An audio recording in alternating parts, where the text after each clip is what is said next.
ప్రతి వానిని వాని దుష్టత్వము నుండి మళ్లించుట వలన మిమ్మును ఆశీర్వదించుటకు ఆయనను మొదట మీ యొద్దకు పంపినని చెప్పెను. చాలు. దేవుడి లేఖన భాగాలు మన కొరకు దీవించుకున్నాం. చిన్న ప్రార్థన చేసుకుంటాం. దయచేసి మోకరించగలిగిన వారు మోకరించాలి. కొంచెం ముందు జరగండి.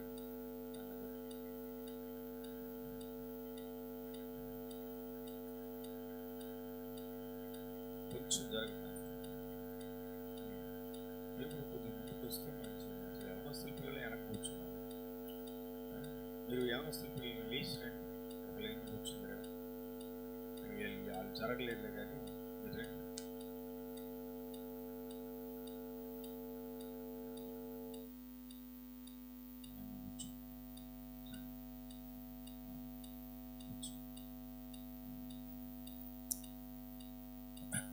ప్రేమల తండ్రి, స్తోత్రముగా చెల్లించుకుంటున్నాం ఆయన. ఈ రీతిగా ఈ రాత్రి వేళ ప్రభావ మా ప్రియులు కుమారుడు సుధాకర్ ప్రసన్న నా పిల్లలను బట్టి వందనాలు. ప్రభావ గృహంలో ఈ రీతిగా చేరి వారి నామాన్ని కనపరచడానికి మీరు అనుకూలపరచడానికి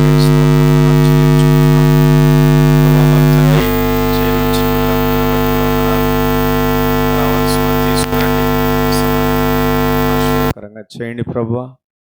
మరి మీ చిత్తానుసారంగా తండ్రి మీరు పాటల ద్వారా నామను ఘనపరచడానికి కృపించారు. వర్తమానము మీరు అనుగ్రహించి మా దృష్టి తీసుకున్న లేఖన భాగాన్ని నీ చేతులకు అప్పగిస్తున్నాం. పరలోకపు తండ్రి మీరే ఆస్వాదించి విరిచి వడ్డించండి ప్రభా. మరి చేరువచ్చిన మాకును ప్రభా, మరి ఈ యొక్క మరి శబ్దాంతరంతో వింటున్నటువంటి బిడ్డలకును మీ వర్తమానం దయచేయవలసిందిగా వేడుకుంటూ మాట్లాడమని ఓ ప్రభా దర్శించమని, సత్యమును బిడ్డలు గ్రహించుటకు సహాయం చేయమని యేసు నామమున వేడుకొని ప్రార్థిస్తున్నాం తండ్రి, ఆమేన్.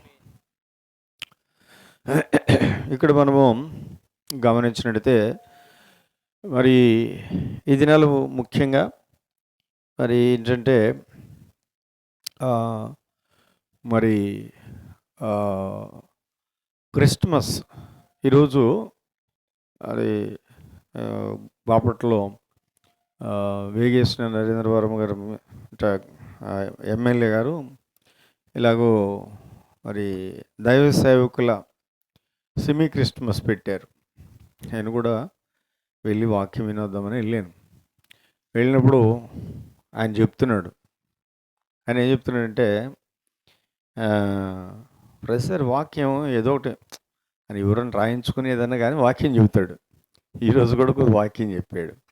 చెబుతా ఆయన అంటాడు, ప్రపంచ యావత్తులో ఇన్ని రోజులు జరుపుకునే పండగ ఇది ఒకటే. ఎన్ని రోజులు జరుపుకుంటారు? నెల రోజులు. నవంబరు 25th నుండి స్టార్ట్ అవుతుంది. ఇక నెల రోజులు 25 వరకు కదా. 25 ఇంకొక సంగతి కూడా ఉంది ఇందులో.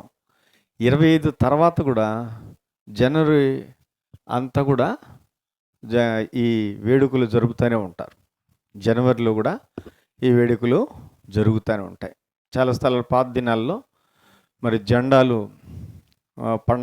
పండగ చేస్తూ మరి క్రిస్మస్ రోజు వాళ్ళు పండగ చేయకుండా మరి అందరూ ఆ రోజు మరి గ్రాండ్గా ఇళ్ళల్లో ఫంక్షన్స్ చేసుకుంటారు. కాబట్టి మరి మనం ఒక రోజు పెట్టుకొని చేయాలని చెప్పి అట్లా కూడా చేసేవాళ్ళు అనమాట. ఏదేమైనప్పటికీ క్రిస్మస్ అనేటువంటిది ఏంటంటే వరల్డ్ వైడ్గా జరిగే పండగ. ఈరోజు మరి వాక్యం చెప్పడానికి వచ్చిన సేవకుడు పండగ కాదు ఇది. పండగ అంటే కాదు కానీ దైవము అవతరించడం అనేది. దైవం అవతరించడం, పుట్టడం కాదని. నిజమే. అక్కడ ఏమిటంటే అనేక పర్యాయాలు ఏం రాసినట్టు పంపెను వచ్చెను అని ఉంటుంది. పుట్టెను అనేటువంటిది చాలా తక్కువ. కాబట్టి దేవుడు ఇక్కడికి మరి దిగి వచ్చాడు అని అంటే ఎందుకు దేవుడు దిగి రావాలి? ఇప్పుడు యేసుక్రీస్తు ప్రభువారు దేవుడు అని అంటారు. అయితే ఇక్కడ సమస్య ఏంటంటే ఏమంటారంటే, నేను ఒకసారి వైజాగ్ వెళ్ళాం. వైజాగ్ వెళితే ఆయన పేరు బహుశా గణపతి ఏదో ఉంది. చాలా అవని మంచి ధనవంతుడు. ఆయనకి చాలా వెహికల్స్ ఉన్నాయి. మరి ఏది పెద్ద పెద్ద వెహికల్స్ ఉన్నాయి. చిన్నయి ట్రావెల్స్ ఉన్నాయి. ఇవన్నీ ఉంటే మా కోసం మా అన్నయ్య ఉంటే అక్కడ అన్నయ్యకి పరిచయం. మా తమ్ముడు ఫ్యామిలీ వస్తుందండి పాస్టర్ గారు వాళ్ళు అని చెబితే ఆయన ఏం చేసాడంటే ఒక వెహికల్ తీసుకొని మమ్మల్ని ఆయనే మరి వైజాగ్ మొత్తం చూపించాలని చెప్పి వచ్చాడు. ఆయన ఎంతంటే నేను ఒక్క చోట నా వైపు వచ్చి మా చెక్ పోస్ట్ నా వైపు వసూలు చేస్తుంటే ఒక 25 రూపీస్ కట్టా. ఆయన ఎంత బాధపడ్డాడంటే, మీరు కట్టే కాడకి అసలు నేను ఎందుకండి వచ్చింది అని చెప్పేసి చాలా బాధపడ్డాడు. అయితే అంత మంచి ప్రేమ ఉంది, సేవకుడంటే బాగుంది.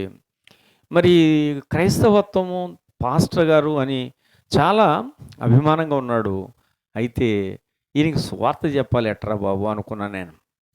ఎట సువార్త చెప్పాలి, ఎందుకు సువార్త చెప్పాలనుకున్నానంటే రక్షించబడి ఉండొచ్చు కదా అని చెప్పేసి అనుకుంటే ఆయన కారులో యేసుప్రభు బొమ్మ కూడా ఉంది, అన్ని బొమ్మలు కూడా ఉన్నాయి. అయితే ఇది నాకు అనుకున్నాను అప్పుడు, ఇక నేను చివరికి నా ప్రయాణం అంతా కూడా అయిపోయింది. అయిపోయిన తర్వాత రాత్రికి అది రెండో రోజు కూడా మా కొరకు వచ్చాడు. అయితే ఇక అన్నీ చూపించాడు. నేను ఆయనకు స్వార్థ చెప్పడానికి చెప్పినప్పుడు అన్నాడు, దేవుళ్ళు అందరిలో ఈయన కూడా ఒక దేవుడండి అన్నాడు. ఒక దేవుడండి అన్నాడు. చూడండి, మీరు గమనించండి, మీరు చాలా చోట్ల అన్వేషిస్తే అర్థమవుతుంది. చాలా స్థలాల్లో ఏముందంటే దేవుడు ఒక్కడే అని రాసి ఉంటుంది. గుళ్ళ మీద కూడా రాసి ఉంటుంది దేవుడు ఒక్కడే అని రాసి ఉంటుంది. ఈ మధ్య సెంట్ జేవియర్ స్వామి గారు కూడా ఒక స్కూల్లో ఆయన మీటింగ్ ఏర్పాటు చేస్తే అందులో ఒక పిల్లోడు అడిగాడు. ఏమడిగాడంటే, సారు మరి మనకు దేవుడు ఒక్కడా లేకపోతే మరి చాలామంది ఉన్నారా అని అడిగాడు. అడిగితే సెంట్ జేవియర్ స్వామి గారు చెప్పాడు స్పష్టంగా. ఏం చెప్పాడంటే, దేవుడు ఒక్కడే అని చెప్పాడు. దేవుడు ఒక్కడే నాయన అంటే మరి ఈ దేవతలు ఇవన్నీ కూడా దేవుళ్ళు అనబడుతున్నారు కదా, వీళ్ళ సంగతి ఏంటి అని అడిగాడు.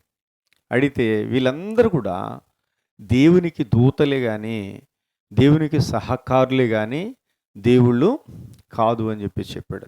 ఇలా నేను తప్పుగా నన్ను అర్థం చేసుకోకండి. మనము దైవ అన్వేషణ అనేటువంటిది ఖచ్చితంగా ఉండడం చాలా అవసరం. అందుకని నేను మాటను మీకు జ్ఞాపకం చేస్తూ ఉన్నాను. అయితే దేవునికి మనిషికి సంబంధం ఏంటి? దేవుడు మనిషికి అసలు అవసరత ఏంటి? ఇది మనము తెలుసుకోవలసినటువంటి ప్రాముఖ్యమైన సంగతి. అసలు దేవుడు ఎందుకు మానవ రూపిగా జన్మించాల్సి వచ్చింది? ఇవి చాలా ప్రాముఖ్యంగా మనం తెలుసుకోవాలి. అయితే ఇక్కడ దేవుడు ఎవరు? ఇక్కడ మనము ఈ విషయాలన్నింటినీ మనం ఆలోచిస్తే ఖచ్చితమైనటువంటి మన మార్గానికి మనము వెళ్ళవచ్చు. అయితే చూడండి, దేవుడు ఎవరు అంటే దేవుడు పరిశుద్ధుడు, అనుమానమేమీ లేదు. పరిశుద్ధుడు అంటే కామ క్రోధ లోభ మోహ మద మత్సర్యములు లేనివాడు దేవుడు. రెండోది, దేవుని లక్షణము ఇంకొకటి ఏంటంటే, అక్కడ నేను ఇప్పుడు అన్నీ చూపించడానికి కష్టం. 57 యెషయా గ్రంథంలో 15 నుంచి రాయబడినలో నిత్య నివాసి అని ఏంటంటాడు, నిత్యము జీవించువాడు అని. మరణం ఆయనకి లేదు. అయితే మరి యేసుప్రభువు మరణించాడు కదండి అంటే దానికి కూడా నేను చెప్తా. అయితే దానికంటే మీకు అనుమానం లేకుండా జరుగు ఇప్పుడే ఒక మాట మేము చదివిస్తాను. చూడండి, ప్రకటన గ్రంథము 1:18లో యేసుప్రభువారే స్వయంగా మరి యోహానుకి, అంటే ఆయన చనిపోయి సమాధి చేయబడి తిరిగి లేచిన తర్వాత పద్మాసు ద్వీపంలో యోహాను భక్తుడికి కనబడి ఆయనతో మాట్లాడాడు.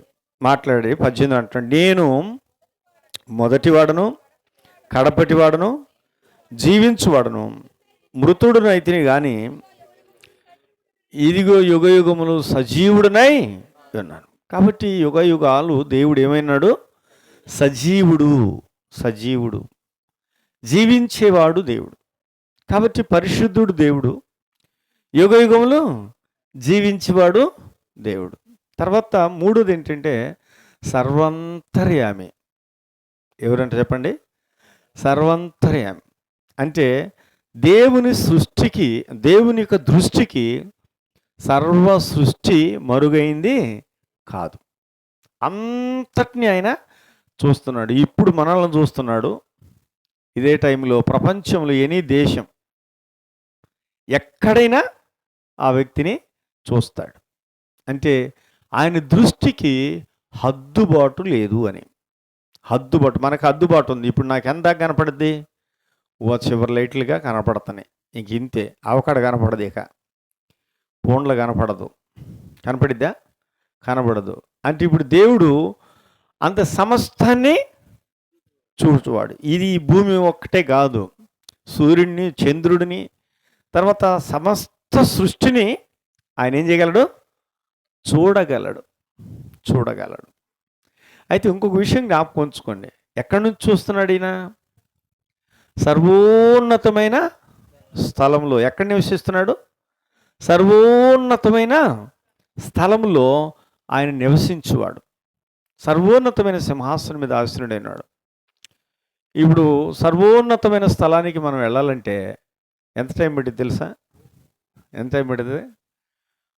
కొన్ని వేల కాంతి సంవత్సరాలు పడుతుంది. అర్థమైందా? కొన్ని వేల కాంతి సంవత్సరాలు పడుతుంది. ఆడికి వెళ్ళలేం. కానీ దానియేలు ప్రార్థన ఎప్పుడు వెళ్ళిందంట? వెంటనే వెళ్ళిపోయింది. అంతే. నువ్వు ఆరంభించినప్పుడే నేను నీ యొద్దకు పంపడానికి ఆజ్ఞాపించబడితిని అంటాడు. అర్థమైందా? దైవదూత ఏమంటున్నాడు? నువ్వు ప్రార్థన ఆరంభించిన వెంటనే, అంటే ఆయన ఎంత అంటే ఎక్కడ నుంచి నువ్వు ప్రార్థించినా వెంటనే వినగలిగినటువంటి శక్తి గలవాడు దేవుడంటే. వినే శక్తి కలిగినవాడు, వింటాడు. వినికిడిలో హద్దుబాటు లేదు. మనం మైక్ పెట్టి చెప్పినా ఈ మైక్ శబ్దం కూడా ఏడదాకా పోయింది, కొంచెం దూరం పోద్ది. అయితే ఆయన ఏ మూల నుంచి నువ్వు మూలిగిన ఆ చిన్న స్వరాన్ని కూడా సర్వోన్నతమైన స్థలంలో ఉండి కూడా ఆయన వినగలిగిన సామర్థ్యత గలవాడు దేవుడు. అయితే ఇప్పుడు ఈ దేవుడు మనిషికి సంబంధం ఏంటి అంటే, దేవుడు మనిషికి తండ్రి అయి ఉన్నాడు. ఏమన్నాడు చెప్పండి? తండ్రి అయి ఉన్నాడు. అంటే దేవుడు మానవుణ్ణి సృష్టించాడు. దేవుడు మానవుణ్ణి సృష్టించాడు. మానవునికి దేవుడు తండ్రి. అందుకే ప్రార్థించినప్పుడు ఏం చెప్పమన్నాడు? పరలోకమందున్న నా తండ్రి అన్నాడు. దేవుడా అని పిలవమనలే. ఏమన్నాడు? పరలోకమందున్న నా తండ్రి. అందరికీ ఆయన తండ్రి. ఆయనే మనల్ని పుట్టించెను అనే మాట 100వ కీర్తనలో ఉంటుంది. మనమే సృష్టించుకోలేదు, కానీ దేవుడే మనలను పుట్టించాడు. కాబట్టి ఇప్పుడు మనకందరికీ దేవుడు ఒక్కడే. దేవుడు పరిశుద్ధుడు, దేవుడు సజీవుడు, దేవుడు సర్వాన్ని చూసేవాడు, సర్వమును వినేవాడు. తర్వాత ఆయన సర్వజ్ఞాని, అనంత జ్ఞాని. ఆయన ఏదైనా చేయగలడు. చూడండి, మరి యోబు గ్రంథంలో అంటున్నాడు. యోబు గ్రంథము 9వ అధ్యాయం 4వ వచనం చదవండి. యోబు గ్రంథం 9:4. ఆయన మహావివేకి. ఆయన ఏమిటంటే మహావివేకం గలవాడంట. అంటే అధికమైనటువంటి జ్ఞాన సంపన్నుడు. ఆయన జ్ఞానమునకు మితి లేదు. తర్వాత 10వ వచనం కూడా చదవమ్మా. 10వ వచనం. ఎవడునూ తెలుసుకోలేనట్టి మహత్తైన కార్యములను, లెక్కలేనని అద్భుత క్రియలను ఆయన చేస్తున్నాడు. ఏంటంటే ఎవరూ తెలుసుకోలేనటువంటి మహత్తైన కార్యములను, లెక్కలేనన్ని అద్భుత క్రియలను కదా. ఇక్కడ 5వ అధ్యాయంలో 7వ వచనమా, 5:7 చూడండి. 5వ అధ్యాయము 7వ వచనం యోబు గ్రంథం. అమ్మా 7 కాదు, 9వ వచనం. ఆయన పరిశోధింపజాలని మహాకార్యములను, లెక్కలేనని అద్భుత క్రియలను చేయవాడు. చూడండి, చాలాసార్లు సైన్స్కు అందనటువంటి కార్యాలు చేస్తాడు ఆయన. ఇప్పుడు అబ్రహాము 99 సంవత్సరాలు, శారమ్మకి కూడా మరి ఆయనకి ఆమెకు ఒక 15 సంవత్సరాలు ఎంతో డిఫరెన్స్ ఉందేమో. ఆమె కూడా సుమారుగా 80 సంవత్సరాలు ప్లస్ అన్నమాట. ఆమెకి మరి ఋతుస్రావాలు కూడా ఆగిపోయినాయి అంట. స్త్రీ ధర్మం ఉడికిపోయింది. అంటే గర్భము ఏమైపోయింది, ఉడిగిపోయింది. అంటే ఇక పనికిరాదు. అట్లా అయిపోయినటువంటి వీళ్ళిద్దరూ అంటున్నాడు 99 సంవత్సరాలప్పుడు దేవుడు ప్రత్యక్షమై అబ్రహాంతో అన్నాడు, అబ్రహమా, వచ్చే సంవత్సరానికి ఈ సమయానికి నేను మళ్ళీ వస్తా నీ దగ్గరికి, అప్పుడు నీ కొడుకు పుడతాడు, నీ కౌగిటి కొడుకు ఉంటాడు అనగానే వెనకమాల శారమ్మ ఉంది. శారమ్మ గుడారంలో ఉండి పక్కుని నవ్వింది అంట. నవ్వేటప్పటికి దేవుని కోపం వచ్చింది. అబ్రహాం, శారా నవ్వనేలా? దేవునికి అసాధ్యమైంది ఏదైనా ఉందా? దేవునికి అసాధ్యమైంది ఏది లేదు. నేనేం చెప్తానంటే, దేవుడు అంటే అసాధారణమైనటువంటి కార్యములు చేయగలిగిన శక్తిమంతుడు, సర్వాధికారి, సర్వశక్తి కలిగినవాడు. కాబట్టి అందుకే చూడండి, ఆయనకి సార్వభౌముడు అనే మాట ఉంది. స్వయంభవుడు అంటే తనకు తాను కలిగినవాడు. సార్వభౌముడు అంటే సమస్తమునకు సర్వాధిపతి, సర్వలోక నాథుడు అని. ప్రియులారా, ఈ మాటలు మనం గమనించినట్టయితే అది దేవునికి సంబంధించిన, మనుషులకు సంబంధించింది కాదు. అందువల్ల ఈ దేవుడు మనిషికి ఏమైనాడంటే తండ్రి అయి ఉంటున్నాడు. మనిషికి ఏమైనాడు? తండ్రి అయి ఉంటున్నాడు. కాబట్టి ఈ తండ్రి కుమారుడు ఏమైపోయినాడంటే ఇద్దరు వేరైపోయారు. తండ్రి మాట కుమారుడికి వినపడతల్లా, కుమారుడు మాట తండ్రికి వినపడతల్లా. ఎందుకని?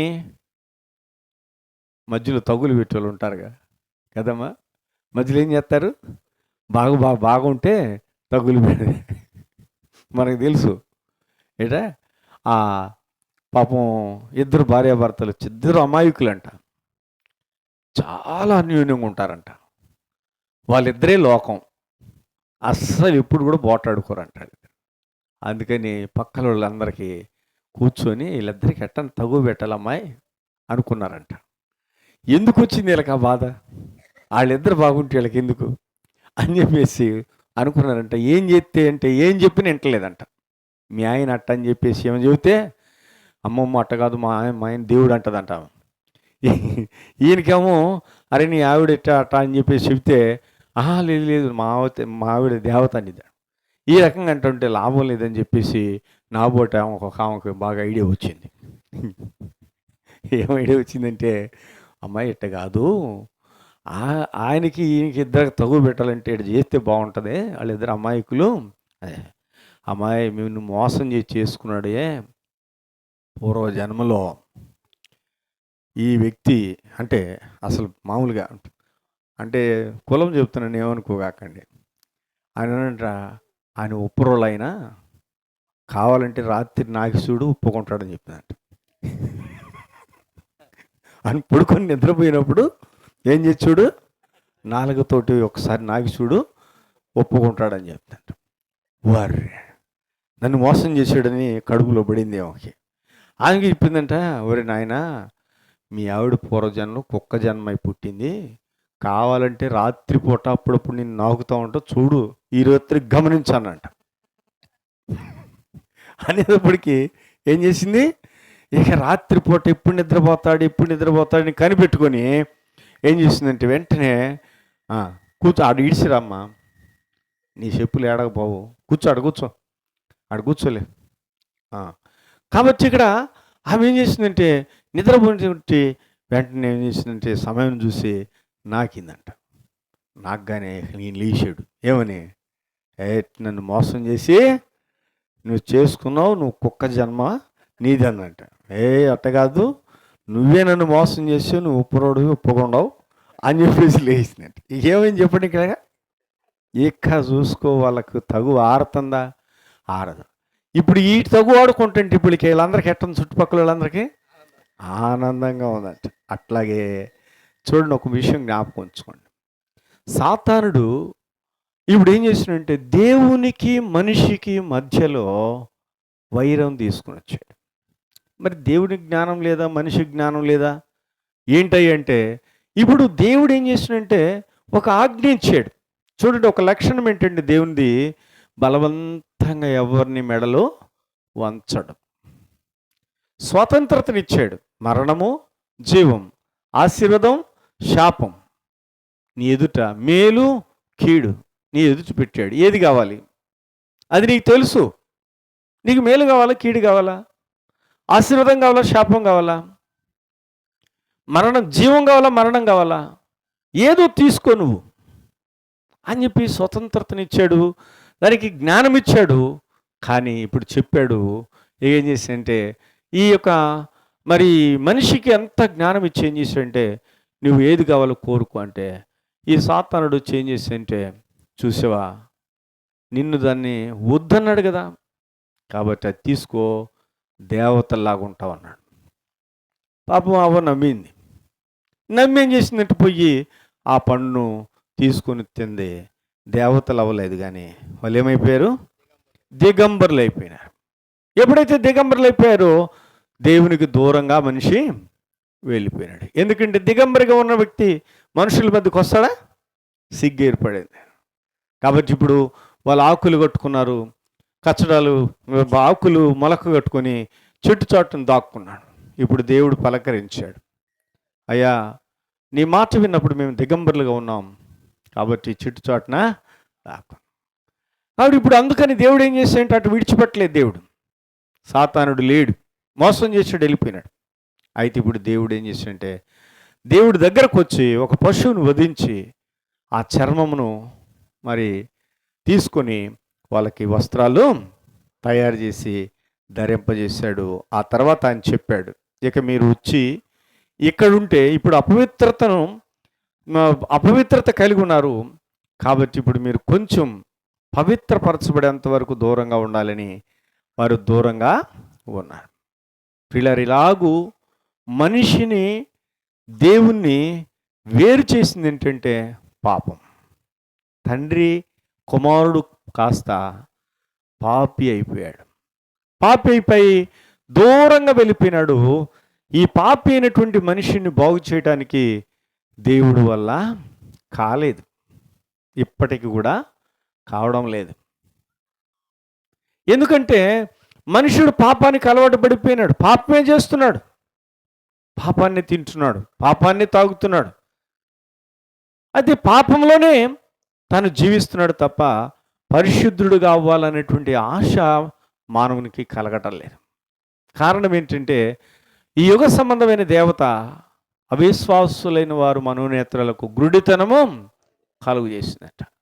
కాబట్టి ప్రియులారా, ఇప్పుడు బలులు అర్పణల ద్వారా మరి మనుషుడు పవిత్రపరచబడలేకపోతున్నాడు. అందువల్ల ఏమైందంటే దేవుడు మానవ రూపాన్ని ధరించుకొని ఈ లోకానికి రావాల్సి వచ్చింది. ఎందుకంటే ఇప్పుడు రండి చదువుకుందాం, ఎందుకు వచ్చాడు యేసుప్రభువారు అంటే, దేవుడు ఎందుకు రావాల్సి వచ్చింది అంటే, ఇప్పుడు మనిషి మరలా తిరిగి దేవుని యొద్దకు వెళ్ళాలి, దేవుని దగ్గరికి చేరాలి.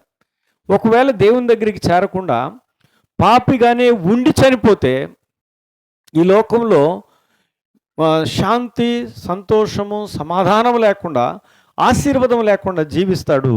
ఈ లోకాన్ని విడిచిపెట్టిన తర్వాత ప్రియ స్నేహితులారా, పాపం వలన వచ్చు జీతం మరణం. అంటే ఆరిని అగ్ని తీరని బాధ, యుగాయుగాలు వేదనకరమైన స్థలం. నువ్వు నమ్ము నమ్మకపో, నీకు తెలిసి చేసినా తెలియక చేసినా నువ్వు ఏం చేస్తుంది? అగ్నిని పట్టుకుంటే ఏమవుతుంది? కాలుతుంది. అగ్నిని పట్టుకుంటే చిన్నపిల్లలు పట్టుకున్నా కాలిద్ది, పెద్దోళ్ళు పట్టుకున్నా కాలిద్ది, జ్ఞానవంతులు పట్టుకున్న కాలిద్ది, జ్ఞానం లేని వారు పట్టుకున్న కాలుతుంది. అందుకని బైబిల్ ఏం చెప్పడిందంటే, పాపము చేసిన వారిని పాతాళము పట్టుకొనును. పాతాళానికి ఆకర్షించబడతారు, పాతాళంలోనికి వెళ్ళిపోతారు. కాబట్టి మనుషుడు ఈ లోకంలో వేదన పడుతున్నాడు. ఈ లోకాన్ని విడిచిపెట్టిన తర్వాత పాపం వల్ల వచ్చే జీతం నరకం, ఆరని అగ్ని తీరని బాధ, యుగ యుగాలు వేదనకరమైన స్థలానికి మనుషుడు వెళ్ళవలసి ఉంది. ఇట్లాంటి స్థితిలో ఉన్నటువంటి దేవుడు మానవుని చూచి దేవుడు విడిపించాలని ఈ లోకానికి వచ్చాడు, ఈ లోకానికి అవతరించాడు అంటాడు. అవతార్ అంటే అర్థమంట దిగి రావడము అని, ఆరోహణం అంటే వెళ్ళడము, అవతార్ అంటే కిందికంట. ఇప్పుడు పరలోకంలో సర్వోన్నతమైన స్థలం ఉన్న దేవుడు ఏం చేశాడు? కిందికి దిగి వచ్చాడు. ఎందుకు? అపోస్తుల కార్యములు రండి, అపోస్తుల కార్యములు 3వ అధ్యాయము 26వ వచనం. దేవుడు తన సేవకుని పుట్టించి అంటాడు. చూడండి కింద, మీలో ప్రతి వానిని వాని దుష్టత్వం నుంచి మళ్ళించుట వలన. అంటే ఇప్పుడు దుష్టత్వం నుంచి మళ్ళించబడాల మనుష్యుడు. ఏం చేయబడాలి చెప్పండి? దుష్టత్వం నుంచి మనుష్యుడు విడుదల పొందాలా, విడిపించబడాలా. మనుష్యుడు దుష్టత్వం నుంచి విడిపించబడాలి. గుర్తుంచుకోండి, మనుష్యుడు దుష్టత్వం, అమ్మ వినండి, మనుష్యుడు దుష్టత్వం నుంచి విడుదల పొందాలి, పాపము నుంచి విడుదల పొందాలి, శాపము నుంచి విడుదల పొందాలి. కానీ ఎవరు ఈ శాపము నుంచి విడిపించగలరు? ఎవరు ఈ దుష్టత్వం నుంచి విడిపించగలరంటే ఎవ్వరు విడిపించలేరు. బైబిల్లో స్పష్టంగా రాయబడింది, తనను తాను విడిపించుకోలేడు. కీర్తన 89:48లో ఏ పాతాళము వశము కాకుండా, మరణమునకు వెళ్లకుండా తను తాను తప్పించుకొనగలవాడు ఎవ్వరు కూడా లేరు. అదే 49 కీర్తన 7వ వచనం రాయబడింది, ఏ విధము చేతనను ఏ సహోదరుడు తన సహోదరుని విడిపించలేడు, విమోచించలేడు అని రాయబడింది. పిల్లరా, ఏ మనుష్యుడు విడిపించలేడు. అందుకే అంటారు చాలామంది, అయ్యా బరువైతే కాస్త మోస్తాం రా, అమ్మా బరువైతే మోస్తాం, నీ బాధ ఎవరు మోస్తారు? మేము మొయ్యలేం కదా. నీ బాధ ఎవరు తీరుస్తారు? మేము తీర్చలేము కదా అంటున్నాడు. అంతే, ఎవరైనా సరే తన బాధను కానీ తన పాప దోషాన్ని కానీ తీర్చగలిగినటువంటి నాదుడు ఎవరు లేరు. ఎవరంటే ఒక్కడే దేవుడు. ఆ దేవుడు మనందరి పాపములను క్షమించడానికి అధికారము కలవాడు. కాబట్టి ఇప్పుడు ఈ అధికారం కలిగినటువంటి దేవుడు ఏం చేయాలంటే, దుష్టత్వం నుంచి విడుదల పొందాలి అంటే, ఈ పాపము క్షమించబడిన తర్వాత దుష్టత్వం నుంచి ఆ వ్యక్తి విడుదల పొందాలి. సంపూర్ణంగా ఆ శాపగ్రస్తమైన జీవితం నుంచి విడుదల పొందాలంటే రక్తము చిందించబడాలి. సర్వలోక పాపముల పరిహారార్థం రక్తము చిందించబడాలి. చూడండి ఇక్కడ మరి గల్తీలకు రాసిన పత్రికలో మనం చూస్తే, చూడండి గల్తీలకు రాసిన పత్రికలో నేను త్వరగా ముందుకు వెళ్తాను. గల్తీలకు రాసిన పత్రిక 3వ అధ్యాయము 13వ వచనం నేను చదువుతాను, దయచేసి గమనించండి. నిదానంగా నేను ఆత్మను గూర్చిన వాగ్దానము విశ్వాసం వలన మనకు లభించినట్లు అబ్రహాము పొందిన ఆశీర్వచనము క్రీస్తు యేసు ద్వారా అనుజనులకు కలుగుటకై క్రీస్తు మన కోసము శాపమై మనలను ధర్మశాస్త్రం యొక్క శాపము నుండి విమోచించెను అంటాడు. అంటే ధర్మశాస్త్రం యొక్క శాపము నుంచి, అంటే ధర్మశాస్త్రం నిర్ణయిస్తుంది ఏమని? పాపి అని. ఇప్పుడు చట్టము నిర్ణయం చేస్తుంది ఏమని? ఈ వ్యక్తి పాపం చేశాడు, ఈ వ్యక్తి యావజ్జీవ కారాగార శిక్షకు పాత్రుడు, అర్హుడు, లేకపోతే ఉరి శిక్షకు, మరణ శిక్షకు అర్హుడు అని. అయితే విడిపించేది ఎవరు? ఆ ధర్మశాస్త్రం విడిపించలేదు, లాయర్ విడిపించలేడు, జడ్జి కూడా విడిపించలేడు, మనకు ప్రధానమంత్రి కూడా విడిపించలేడు. ఎవరు విడిపించగలుగుతారు? రాష్ట్రపతి మాత్రమే క్షమాభిక్ష పెట్టడానికి అధికారము కలిగి. ఎందుకంటే మనకు రాష్ట్రపతి దేవుడు, మన యొక్క రాజు ఆయన. కాబట్టి ఇవి ప్రపంచమంతటికి రాజు ఎవరు? దేవుడు. కాబట్టి దేవుడు మానవుని యొక్క పాపములు క్షమించే అధికారం ఉంది కనుక మరి క్షమించగలడు. అయితే ఇంకొక నియమం ఏంటంటే పాపము నుంచి విడిపించడానికి రక్తము చిందించబడాలి. అందుకే మన శాపమంతా ఆయన మీద వేసుకుని, ముందు రయ్య, మన శాపమంతా కూడా ఆయన మీద వేసుకొని ఏం చేశాడు? మనను ధర్మశాస్త్రం యొక్క శాపము నుంచి మనను విడిపించాడు. చూడండి, ఫిలిప్పీయులకు రాసిన పత్రిక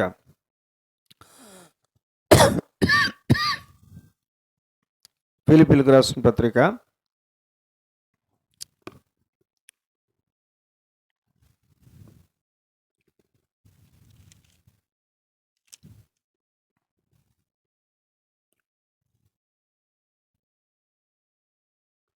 2వ కొలస్సీలకు రాసిన పత్రిక 2వ అధ్యాయం 11-15 కలిసి ఉన్నాయి. నేను చదువుతాను దేవతను.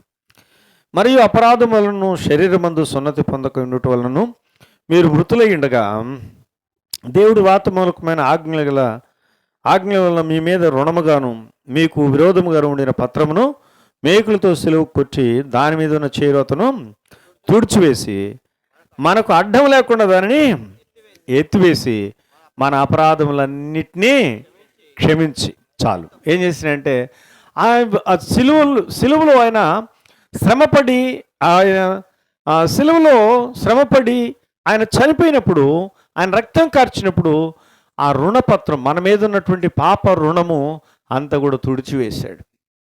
ప్రియులారా, అది మన మీద లేకుండా ఎత్తి వేశాడు. ఇక మనకు శాపము లేదండి, శాపము లేదు. జ్ఞాపకం ఉంచుకోండి.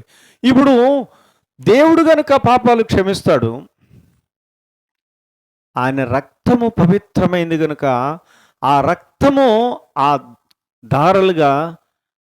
దారులుగా కార్చబడింది కనుక రుణపత్రం ఏమైపోయింది? దాని మీద రుణము రాసిబడినటువంటి రుణపత్రం అంతా కూడా కొట్టివేయబడిందట. ఇప్పుడు పాపములన్నీ కూడా తుడిచివేయబడ్డాయి. ఇప్పుడు మనిషి ఏమయ్యాడు? పవిత్రుడయ్యాడు. అంటే దుష్టత్వము నుంచి విడుదల పొందాడు, పాపము నుంచి విడిపించబడ్డాడు, శాపమంతా తొలగిపోయింది. ఇక నీ మీదకి ఎంత మాత్రం శాపము లేదు. ప్రియులారా, ఇలాగూ నీవు విడుదల పొందేవా? నీ విడుదల పొందకపోతే దేవుని చూడలేవు. హృదయ శుద్ధి గల వారు ధన్యులు, వారు దేవుణ్ణి చూస్తారు. అర్థమైందా? తర్వాత హెబ్రీయులకు రాసిన పత్రిక 9లో ఏం రాయబడిందంటే 12లో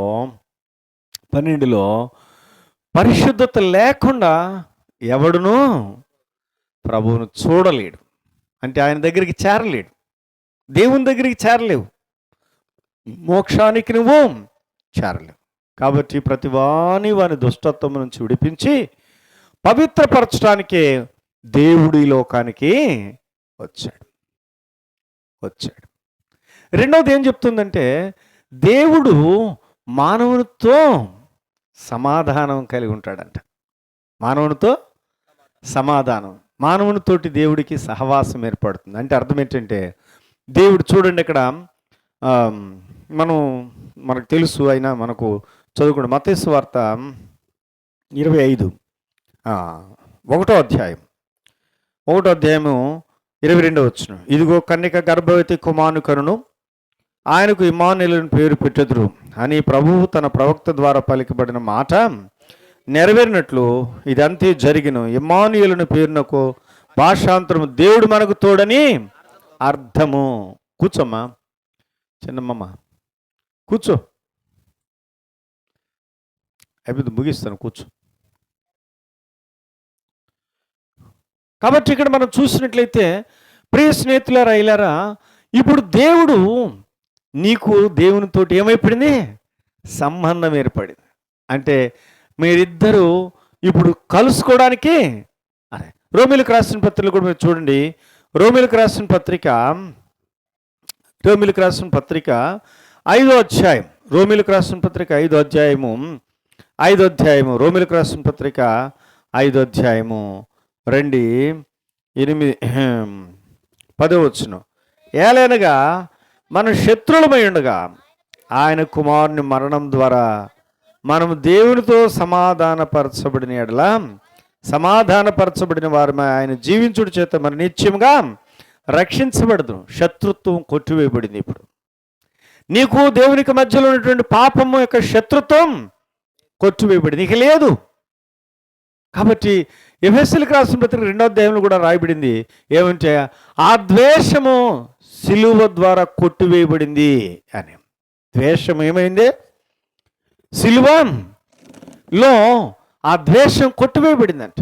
కాబట్టి ఇప్పుడు శత్రుత్వం అనేటువంటిది సంపూర్ణంగా ఏమైపోయింది, తొలగిపోయింది. అమ్మ వినండి. కాబట్టి శత్రుత్వం అనేటువంటిది పోయింది. ఇప్పుడు ఏమొచ్చిందంటే దేవునితో సమాధానం. చూడండి, ఇప్పుడు దేవుడు ఏమైపోయాడు, దూరంగా వెళ్ళిపోయిన మనుషుడు ఇప్పుడు దేవుడు మనుషుడు ఏమైంట కలుసుకున్నాడు. అర్థమైంది, దుష్టత్వం పోయింది.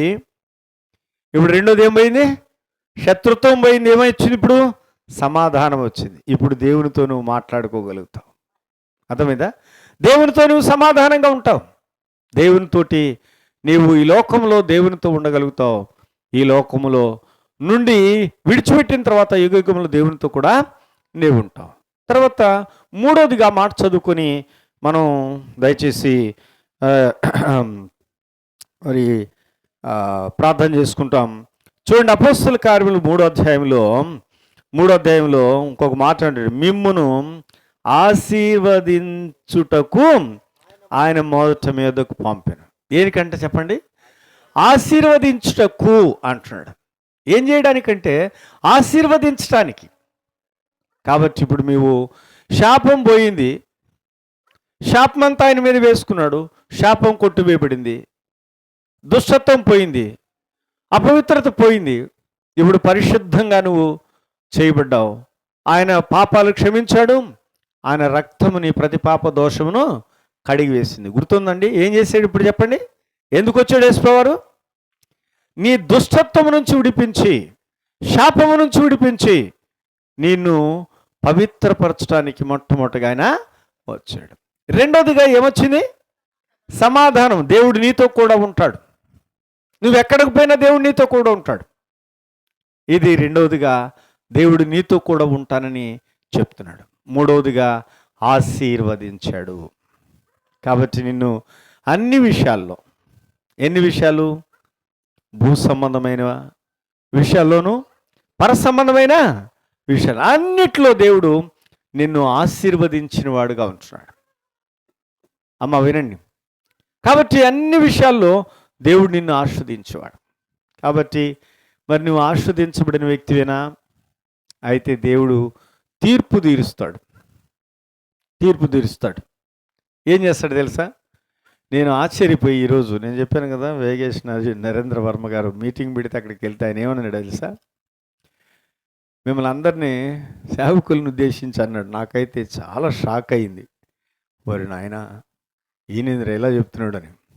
ఏమంటే ఆయన అన్నాడు, మిమ్మల్ని అందరినీ ఇక్కడ కాదు, దేవుడు పరలోకంలో కలుసుకుంటాడు, ఆయన 2 చేతులు జాసి మిమ్మల్ని అందరినీ కౌగిలించుకుంటాడు అనుకుంటున్నారా అన్నాడు.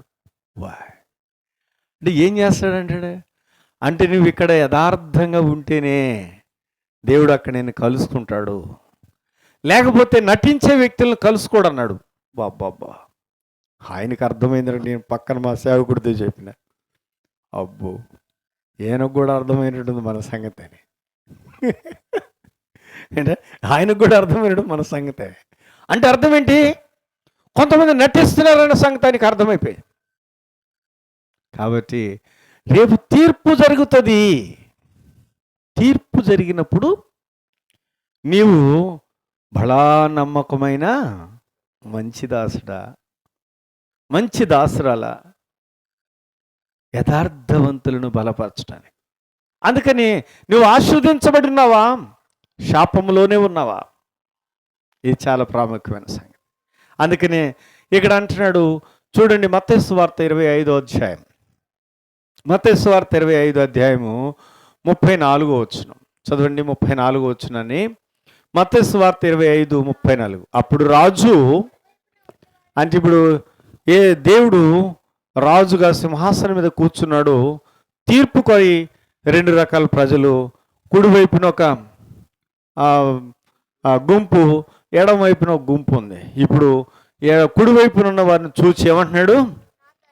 నా తండ్రి చేత ఆశీర్వదించబడిన వారులారా రండి, లోకం పుట్టినది మొదలుకొని మీ కొరకు సిద్ధపరచిన వాడి రాజ్యాన్ని స్వతంత్రించుకోండి అంటున్నాడు. అంటే ఆశీర్వదించబడి ఉన్నటువంటి వారులారా, మీ కొరకు రాజ్యము సిద్ధపరచబడింది కదా.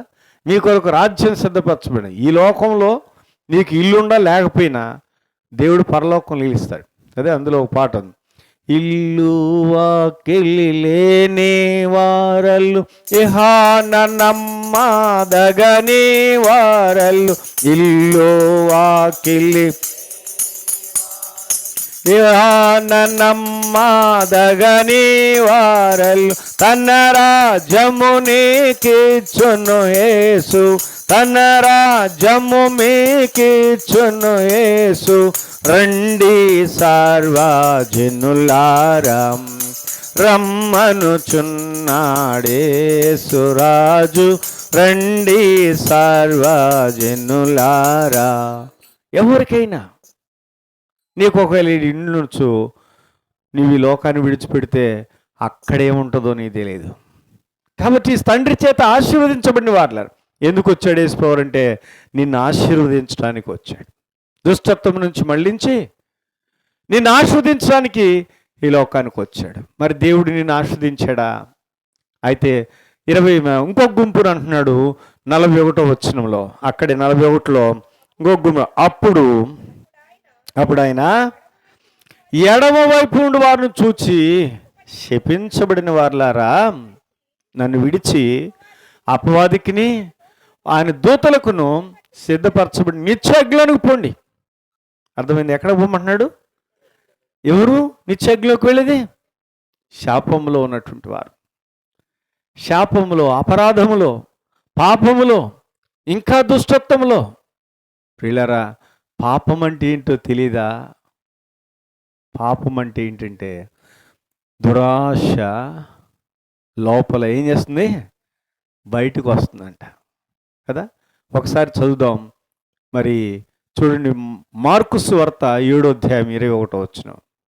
లోపల నుండి అనగా మనుషుల హృదయములో నుండి దురాలోచనలు, జారత్వములు, దొంగతనములు, నరహత్యలు, వ్యభిచారములు, లోభములు, చెడుతనములు, కృత్రిమము, కామవికారము, మత్సరము, దేవదూషణ, అహంభావము, అవివేకమును వచ్చును. ఈ చెడ్డవన్నీ బయటకు వచ్చి మనిషిని అపవిత్రపరుస్తున్నాయి, మనిషిని శాపగ్రస్తుని చేస్తున్నాయి. దురాశలు. అయితే దురాశలు రావచ్చు కానీ గర్భం ధరించకూడదంట. ఏం రాకూడదు? దురాశ గర్భం ధరించి పాపము కనగా పాపం పరిపక్వమై మరణమును గంటదంట. అర్థమైందా? కాబట్టి ఇప్పుడు మరి ఈ దురాశలు ఉన్నాయా? దురాశలు నెరవేర్చుకుంటున్నావా? అమ్మా ఒక్క నిమిషం, రోజయ్య ఒక్క నిమిషం, తర్వాత మాట్లాడు, మాతో కూడా మాట్లాడదురు. కాబట్టి మనము గమనించినట్టే ప్రియులారా, ఈ యొక్క దురాశలు గర్భం ధరించి పాపము కనగా పాపము పరిపక్వమైన మరణమును, పాతాళం, అగ్నిగుండం. కాబట్టి ప్రియ స్నేహితులారా, నేనేమంటున్నానంటే మీ పేరు కానీ మీ మతము, మీకున్నటువంటి మీరు ఏది మార్చుకోమని నేను చెప్పడం లేదు. ఏం చెప్తానంటే, నువ్వు పరిశుద్ధుడువా అపవిత్రుడువా? నీవు ఆశీర్వదించబడి ఉన్నావా, ఇంకా నువ్వు శాపంలోనే ఉన్నావా? నీవు పరలోకానికి వారసుడుగా అవుతున్నావా, నరకానికి నువ్వు ప్రయాణం చేస్తున్నావా? ఏ స్థితిలో నీవు ఉన్నావు? నీ స్థితి ఏంటి? ఒక్కసారి నువ్వు గమనించి నువ్వు పరీక్షించుకొని నువ్వు మేలైనది చేపట్టాలని ప్రభుపేట ప్రేమతో మనవి చేస్తున్నా. నువ్వేం చేయాల్సిన పని లేదు. నేను చెప్తున్నా, మీరు చర్చికి కూడా వెళ్ళాల్సిన పని లేదు. నువ్వేం చేయాలి? ఫస్ట్ నీ పాపాలు ఒప్పుకో. యథార్థంగా జన్మ పాపం ఉంది, మనకి చేస్తున్న పాపాలు, కర్మ పాపం కూడా ఉంది. అందరం పాపులమే. కాబట్టి యేసు ప్రభువా, నీవు దేవుడు పోయిండి మనిషిగా ఈ లోకానికి నా కొరకు వచ్చావు. నేను నీకు దూరంగా ఉన్నా, దేవునికి నేను దూరస్తున్న అయిపోయిన పాపాన్ని బట్టి తిరిగి నన్ను నా యొక్క దుష్టత్వం అంతా విడిపించి నన్ను తిరిగి దేవునితో చేర్చడానికి కొరకే నీవు ఈ లోకానికి వచ్చావు. కాబట్టి నా శాపమును తొలగించి ఆస్వాదించడానికే ఈ లోకానికి వచ్చావు. నా పాతాళ జీవితం నుంచి విడిపించి పరలోకంలో దేవునితో, వైకుంఠంలో, స్వర్గంలో నేను చక్కగా యుగయుగములు నీతో కూడా ఉండడానికే, సిద్ధపరచడానికే వచ్చావు. నేను పాపిని, నన్ను క్షమించు. నీ రక్తం పవిత్రమైంది. ఆ రక్తంతో నా ప్రతి పాప దోషాన్ని, నా హృదయంలో ఉన్నటువంటి పాప మరకలన్నిటినీ తుడిచివేయి, కడిగివేయి. యేసు ప్రభువా, నీ ఆత్మ నా హృదయంలోనికి వచ్చినట్లుగా నాకు సహాయం చేయి. నా హృదయంలోనికి మీరు రండి, నా హృదయంలో వచ్చి మీరు నివసించండి. నాతో కూడా మరి నీవు ఉండండి, నీతో కూడా నేను ఉంటా. ప్రభువా, నన్ను విడిచిపెట్టొద్దు అన్ని అడుగు. ఆయన ఇప్పుడే నీతో కూడా ఉండటానికి వస్తాడు. నువ్వు పరిశుద్ధపరచబడతావు మొట్టమొదటిగా. రెండవదిగా దేవుడు నీ హృదయంలోకి వస్తాడు. దేవునితో నీకు దేవునితో సంబంధము కలిగి ఉంటే, సహవాసాన్ని కలిగి ఉంటావు. నీవు మాట్లాడుతుంటావు, ఆయన జవాబిస్తాడు. ఆయన మాట్లాడినప్పుడు నువ్వు జవాబిస్తావు. నీకు దేవునికి సంబంధము చక్కగా ఉంటుంది. తండ్రిగా ఆయన నీతో ఉండి నడిపిస్తాడు. అదో ఒక పాట ఉంది, తల్లిలా ప్రేమించును, తల్లిలా లాలించును, తండ్రిలా ప్రేమించునంట కదా. ఆయన తండ్రి వలె ప్రేమిస్తాడు, తల్లిలా లాలిస్తాడు. కాబట్టి ఆయన మరి చక్కగా నీతో కూడా ఉంటాడు. మూడవదిగా నిన్ను ఆస్వాదిస్తాడు. ఇక్కడ ఈ లోకం విడిచిపెడితే ఆశీర్వదించబడినటువంటి స్థలంలోనికి నీవు వెళ్తావు. ప్రియులారా, ఇది మతం కాదు. నీ మనస్సు మారడమే, నీ హృదయం మారడమే. దీన్ని నువ్వు గుర్తుంచుకొని నీవు శరణు వేడుకో, ప్రభు నీకు సహాయం చేస్తాడు. ఇంకెక్కువగా నువ్వు తెలుసుకోవాలంటే నీవు ఒక దైవ గ్రంథాన్ని నీవు తీసుకొని చదువుకో. ఓ దైవ గ్రంథాన్ని తీసుకొని చదువుకో. నువ్వు రహస్యంగానే చదువుకో, బహిరంగంగా నేను చదువుకోమని చూడలేదు మేము. దేవుడు నీకు ఏది చెప్తే తర్వాత అది చెయ్యి. మొట్టమొదటిగా నువ్వు దేవుణ్ణి కలిగి ఉండు. యేసు ప్రభువారి లోకంలో జన్మించింది, ఈ లోకానికి వచ్చింది ఎందుకంటే నీలో ఉన్న దుష్టత్వాన్ని తొలగించి నీతో కూడా సహవాసాన్ని కలిగి నిన్ను ఆస్వాదించడానికి ఆయన వచ్చాడు. ఈ మాట సత్యం. ఇది నీ జీవితంలో నెరవేర్చబడినట్లుగా ప్రభు నీకు ఈ విషయాలు తెలియజేస్తున్నాడు. నీవిప్పుడే మేల్కొని నీవు ఆ విషయాలను తలపోసుకొని పరీక్షించి మేలేదని చేపట్టాలని ప్రభుపేట మనం చేస్తున్నాం. ప్రార్థన చేసుకుంటాం. దయచేసి మోకరించండి. ప్రార్థన చేసుకుంటాం.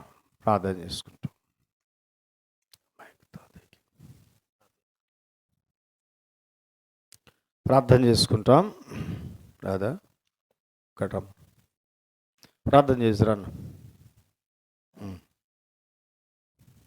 అన్నా, రండి ప్రార్థన చేస్తాం.